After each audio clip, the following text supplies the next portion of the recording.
I have to be seen to be believed. I can never wear beige because nobody will know who I am. Whatever life throws at us, our responses will be all the stronger for working together and sharing the load. Even when your life seems most monotonous, what you do is always of real value and importance to your fellow men. The upward course of a nation's history is due, in the long run, to the soundness of heart of its average men and women. It has perhaps always been the case that the waging of peace is the hardest form of leadership of all. At the heart of our faith stands not a preoccupation with our welfare and comfort, but the concepts of service and sacrifice as shown in the life and teachings of the one who made himself nothing, taking the very form of a servant. There is no unique formula for success that I am aware of, but over the years, I have found that some leadership characteristics are universal and are frequently about finding methods to encourage individuals to combine their efforts, abilities, insights, excitement, and inspiration to work together.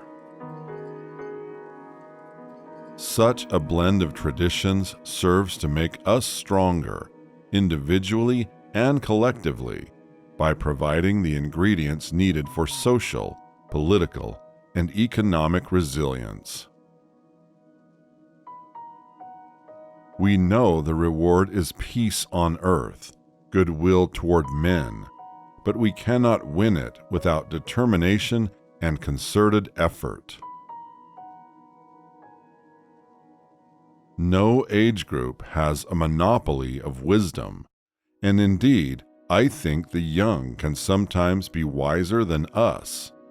But the older I get, the more conscious I become of the difficulties young people have to face as they learn to live in the modern world.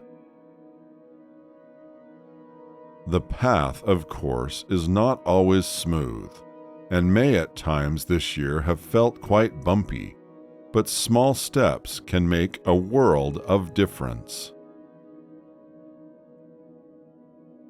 By being willing to put past differences behind us and move forward together, we honor the freedom and democracy once won for us at so great a cost. Though we each lead different lives, the experience of growing older and the joys and emotions which it brings are familiar to us all. Each day is a new beginning. I know that the only way to live my life is to try to do what is right, to take the long view, to give my best in all that the day brings, and to put my trust in God. Our modern world places such heavy demands on our time and attention that the need to remember our responsibilities to others is greater than ever.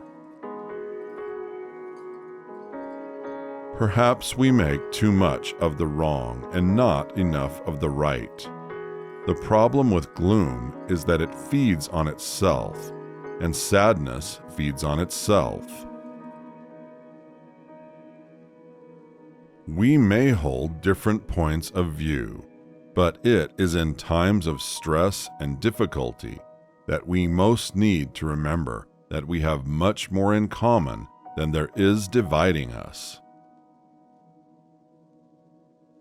While we may have more still to endure, better days will return. We will be with our friends again. We will be with our families again. We will meet again.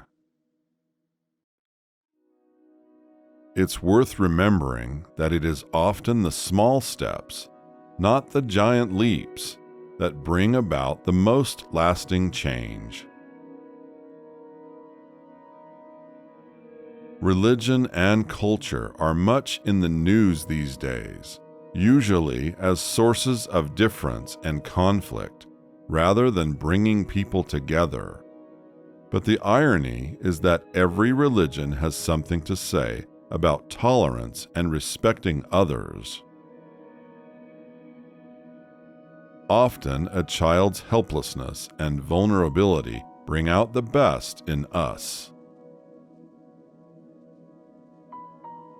You've all seen pictures of the Earth taken from space.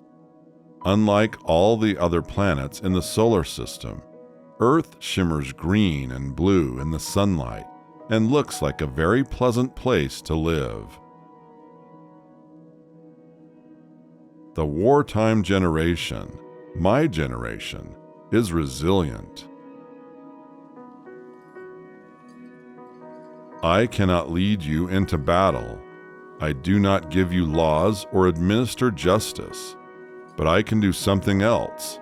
I can give you my heart and my devotion to these old islands and all the peoples of our brotherhood of nations. It has always been easy to hate and destroy. To build and to cherish is much more difficult.